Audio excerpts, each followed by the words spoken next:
हाय दोस्तों, मैं हूँ प्रगति और स्वागत करती हूँ आप सबका मेरे इस यूट्यूब चैनल पे जिसका नाम है खुशी मोटिवेशन। आज के इस वीडियो में जानते हैं दोस्तों प्रेम गणपति की कहानी, जो कभी 150 रुपये महीने की सैलरी थी और डोसा बना बना कर बन गए करोड़पति और आज देश से लेकर विदेश में भी हुए उनके रेस्टोरेंट। वो कहते हैं ना दोस्तों, जो पानी से नहाएगा वो लिबास बदलेगा और जो पसीने से नहाएगा वो इतिहास बदलेगा। ऐसी ही कहानी प्रेम गणपति की है। सबसे पहले दोस्तों, अगर आपने मेरे चैनल को अभी तक सब्सक्राइब नहीं किया है तो प्लीज़ जल्दी से सब्सक्राइब कर लीजिएगा, क्योंकि आपका एक एक सब्सक्राइब मेरे लिए बहुत मायने रखता है और मेरी वीडियोस हर उम्र के लोगों के लिए होती है, सफल और प्रेरणादायी लोगों की होती है, जिससे कि आप भी अपनी ज़िंदगी में सफल होने के राज जाने और आइडिया लेकर अपनी ज़िंदगी में सफल हो जाए। वह कहते हैं ना दोस्तों, मन के हारे हार है, मन के जीते जीत। यह कहावत तो हम सभी ने सुनी है, लेकिन हर कोई इस पर टिक नहीं पाता। जिंदगी की मुश्किलें उनको हार मनवा देती है तो कई इन मुश्किलों में तपकर सोने की तरह निकल जाते हैं। मुश्किलों से पार पाकर अपने नाम का लोहा मनवाने वालों में से एक नाम प्रेम गणपति का भी शामिल है। वही प्रेम गणपति जो मशहूर डोसा चेन डोसा प्लाजा के मालिक है और आज उनकी डोसा चेन देश विदेश में लोकप्रिय है। कभी बर्तन धोकर 150 रुपये महीना कमाने वाले प्रेम गणपति के डोसा प्लाजा का रेवेन्यू आज करोड़ों में है। अपनी मेहनत के दम पर प्रेम गरीबी को पीछे छोड़ कैसे शिखर पर पहुंचे, जानते हैं पूरी कहानी दोस्तों। सबसे पहले जानते हैं दोस्तों उनका जीवन परिचय, जो कि बहुत ही गरीबी में बीता। प्रेम गणपति का जन्म तमिलनाडु के तितुकोरिन जिले में नागलपुरम में एक गरीब परिवार में हुआ था। वह केवल 10वीं तक ही पढ़ाई कर सके क्योंकि परिवार बेहद ही गरीब था। परिवार में माता पिता के अलावा प्रेम को मिलाकर 7 भाई बहन थे। अपने परिवार को रोजी रोटी कमाने में हाथ बटाने के लिए प्रेम ने छोटी सी उम्र में ही चेन्नई में छोटी मोटी नौकरियां करना शुरू कर दिया था, जिससे उन्हें महीने में कुल मिलाकर 250 रुपये मिलते थे। इस पैसे को वह अपने परिवार के लिए भेज दिया करते थे।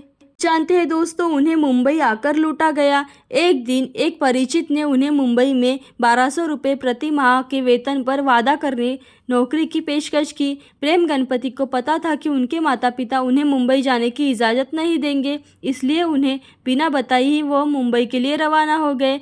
वह 1990 की बात है। उस वक्त प्रेम केवल 17 साल के थे, लेकिन मुंबई वैसा बिल्कुल भी नहीं हुआ जैसे कि वो कल्पना करके आए थे। उनके परिचित ने ही प्रेम के पास जो मौजूद 200 रुपये थे वो लूट लिए, जिससे वह बांद्रा में फंस गए। प्रेम को मुश्किल से अपनी भाषा के अलावा दूसरी कोई भाषा समझ में नहीं आती थी और वह शहर के किसी को भी नहीं जानते थे। उनके पास वापस लौटने को भी पैसे नहीं थे और लौटना कोई विकल्प भी नहीं था, इसलिए उन्होंने मुंबई में ही रहकर किस्मत आजमाने का फैसला किया। अब जानते हैं दोस्तों, अगले ही दिन मिला उन्हें बर्तन धोने का काम। अगले ही दिन उन्हें माहिम के एक स्थानिक बेकरी में बर्तन धोने का काम मिल गया, जिसकी तनख्वाह 150 रुपये प्रति माह थी। अच्छी बात तो यह थी कि वह बेकरी में ही सो सकते थे, तो रात में सिर पर छत भी थी। इसके 2 वर्षों तक उन्होंने प्रेम विभिन्न रेस्टोरेंट में अजीबोगरीब नौकरियां करते रहे और जितना हो सके उतना बचत करने की कोशिश करते रहे। तमिलनाडु से होने के कारण ही उन्हें डोसा बनाने का शौक था और यही शौक आगे चलकर उनके काम आया। जानते हैं दोस्तों, उन्होंने 1992 में शुरू किया खुद का बिजनेस। 1992 तक प्रेम गणपति ने अपना खुद का फूड बिजनेस शुरू करने के लिए पर्याप्त बचत कर ली, लिहाजा उन्होंने इडली और डोसा बेचने का बिजनेस शुरू किया। प्रेम ने लगभग 150 रुपये में एक ठेला किराए पर लिया और एक बाकी 1000 रुपये में बर्तन, एक स्टोव और बेसिक सामग्री खरीदी। इसके बाद और वाशी ट्रेन स्टेशन के सामने ही सड़क पर दुकान स्थापित की। 1992 में ही प्रेम गणपति ने अपने 2 भाइयों मिरुगन और परम शिवन को भी कारोबार में शामिल कर लिया। उनका स्टॉल साफ सुथरा रहता था और वह उनके भाई अन्य डोसा वालों की तरह लुंगी न पहनकर पैंट शर्ट पहना करते थे और सिर पर बैंड लगाया करते थे। वहाँ की साफ सफाई और देखकर हर वर्ग के लोग वहाँ पर आने लगे और इडली डोसा का स्वाद लेने लगे। प्रेम गणपति के मूल स्थान की डोसा और सांभर की रेसिपी ने बहुत सारे ग्राहकों को आकर्षित किया। जल्द ही व्यापार फलने और फूलने लगा और हर महीने लगभग 20,000 रुपये का शुद्ध लाभ होने लगा। इसके बाद उन्होंने वाशी में ही एक छोटी सी जगह किराए पर ली, जहाँ से वह हर दिन सभी सामग्री और मसाले तैयार करते थे। अब जानते हैं दोस्तों, कई बार उनका ठेला भी जब्त हुआ, लेकिन राह अभी भी कठिन थी। नगर निगम के अधिकारियों ने प्रेम और उनके भाइयों की गाड़ी को जब्त कर दिया, क्योंकि ठेले के जरिए खाद्य पदार्थों को बेचकर व्यापार करने का लाइसेंस नहीं मिलता था। प्रेम गणपति का ठेला कई बार जब्त हुआ था और जुर्माना भरने के बाद वह वापस मिलता था। यह सिलसिला तब खत्म हुआ जब उन्होंने एक रेस्टोरेंट खोलने के लिए पर्याप्त बचत कर ली। अब जानते हैं 1997 में उन्होंने खोला रेस्टोरेंट। 1997 में प्रेम गणपति और उनके भाइयों ने वाशी इलाके में ही 50,000 रुपये जमा करके एक छोटी सी जगह लीज पर ली और उनका नाम प्रेम सागर डोसा प्लाजा रखा। इसका किराया 5,000 रुपये मासिक था। उन्होंने 2 लोगों को काम पर भी रखा। रेस्टोरेंट में कॉलेज जाने वाले टीचर आते थे, जिसमें से कुछ अच्छे दोस्त बन गए। उन्होंने प्रेम को इंटरनेट का उपयोग करना सिखाया, जिससे उन्हें दुनिया भर के नई रेसिपी प्राप्त करने में मदद मिली। साथ ही उन्होंने प्रेम सागर डोसा प्लाजा की वेबसाइट भी बना ली।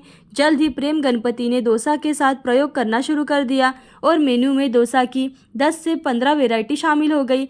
धीरे धीरे मेहनत रंग लाई और वर्ष 2002 तक उनका टर्नओवर 10 लाख रुपए प्रति महीने तक छूने लगा। अब तक उनके 2 आउटलेट्स खुल चुके थे, जहां 15 व्यक्तियों का स्टाफ बन गया था। अब जानते हैं दोस्तों फ्यूजन डोसा की शुरुआत। 1999 में प्रेम गणपति ने एक चाइनीज़ रेस्टोरेंट में निवेश करने अपने भाग्य को आजमाने की सोची, लेकिन उन्हें घाटा हो गया। लेकिन प्रेम ने इससे हार नहीं मानी और चाइनीज़ कुकीज़ को अपने डोसा में ट्राई किया। इस फ्यूजन में काफ़ी अच्छा काम मिला और फिर उन्होंने चाइनीज़ स्टाइल में डोसा वैरायटी को इन्वेंट किया, जैसे कि American chopsuey, schezwan dosa, paneer chilli dosa, spring rose dosa आदि। साल के आखिर तक डोसा प्लान में डोसा की 20 से 25 वैरायटी हो गई और साल 2002 तक डोसा प्लाजा में डोसा की 104 लजीज वैरायटीज़ मिलने लगी। जानते हैं दोस्तों मुंबई के सेंट्रल मॉल में पहला काउंटर। 2002 तक प्रेम गणपति ने प्रेम सागर डोसा प्लाजा में 105 से अधिक किस्म के डोसा मिलने लगे। उनका आउटलेट बहुत लोकप्रिय हो गया था। वक्त गुजरने के साथ साथ डोसा ने पब्लिसिटी दिलाई। प्रेम गणपति और प्रगति करना चाहते थे। उस समय मुंबई का पहला मॉल निर्माणाधीन था। वहाँ की टीम डोसा प्लाजा में लंच करने आया करती थी। उसके प्रोजेक्ट मैनेजर से प्रेम गणपति की अच्छी दोस्ती हो गई। इससे उन्होंने मॉल में फूड जोन में एक काउंटर लेने की सलाह दी, जिसके लिए उन्होंने 3 लाख अधिक से पूंजी निवेश करना था। प्रेम गणपति ने मॉल में काउंटर खोलने का निर्णय लिया। दोस्तों जान पहचान वालों से उधार लेकर उन्होंने पूंजी जुटाई और माल का पूरा होने का इंतजार करने लगे। 2003 में जिस दिन मॉल शुरू हुआ उस दिन से ही डोसा प्लाजा लोकप्रिय हो गया। पहले ही माह उनका टर्नओवर 6 लाख रुपए के ऊपर हो गया था। अब जानते हैं दोस्तों उनकी पहली फ्रेंचाइजीज के बारे में। जैसे जैसे वक्त और बीता, लोगों ने प्रेम सागर डोसा प्लाजा की फ्रेंचाइजीज के अनुरोध के साथ उनसे संपर्क करना शुरू कर दिया। बिलिंग मशीन सप्लाई करने वाली कंपनी ने उनसे ठाणे में साइन वंडर मॉल में डोसा प्लाजा का आउटलेट्स खोलने की फ्रेंचाइजीज लेने की इच्छा जाहिर की। उस समय तक प्रेम गणपति को फ्रेंचाइजीज के बारे में कोई जानकारी नहीं थी। जानकारी प्राप्त करने पर उन्हें ज्ञात हुआ कि विश्व के कई फूड बिजनेस चेन फ्रेंचाइजीज पर चलते हैं। उन्होंने भी डोसा प्लाजा की फ्रेंचाइजीज प्रदान करना शुरू किया। प्रेम और उनके भाई ने इस शर्त के साथ सहमत हुए कि वे डोसा बैटर और अन्य सामग्री की आपूर्ति करेंगे। 2003 में ठाणे के अंडर मॉल में पहला फ्रेंचाइजीज आउटलेट खोला। अब जानते हैं दोस्तों ऐसे रखा उन्होंने इंटरनेशनल मार्केट में कदम। साल 2005 में डोसा प्लाजा ने भारत की 7 अलग अलग जगहों पर आउटलेट खोले। साल 2007 में भारत में 9 शहरों में इसके आउटलेट हो चुके थे और प्रेम गणपति इंटरनेशनल मार्केट में उतर रहे थे। पूरे देश में डोसा प्लाजा के 23 आउटलेट्स खुल चुके थे। साल 2008 में डोसा प्लाजा ने एशिया के सबसे बड़े मॉल में अपनी उपस्थिति दर्ज कराई। इसी साल डोसा प्लाजा ने न्यूजीलैंड में आउटलेट खोलकर अंतर्राष्ट्रीय मार्केट में कदम रखा। वक्त तक भारत के 35 आउटलेट्स हो चुके थे। 2009 में डोसा प्लाजा के 12 राज्यों में अपनी मौजूदगी दर्ज करा चुका था। न्यूजीलैंड में दूसरा आउटलेट 2009 में और तीसरा 2010 में खोला। साल 2011 में प्रेम गणपति ने मिडिल ईस्ट का अपना पहला आउटलेट दुबई में खोला और 2012 तक डोसा प्लाजा मिडिल ईस्ट के 4 आउटलेट हो गए थे। वहीं भारत में यह संख्या 45 हो चुकी थी। ऐसी ही अच्छी कहानियाँ और मोटिवेशनल वीडियो देखते रहने के लिए खुशी मोटिवेशन को लाइक शेयर सब्सक्राइब जरूर कीजिएगा। Thank you so much.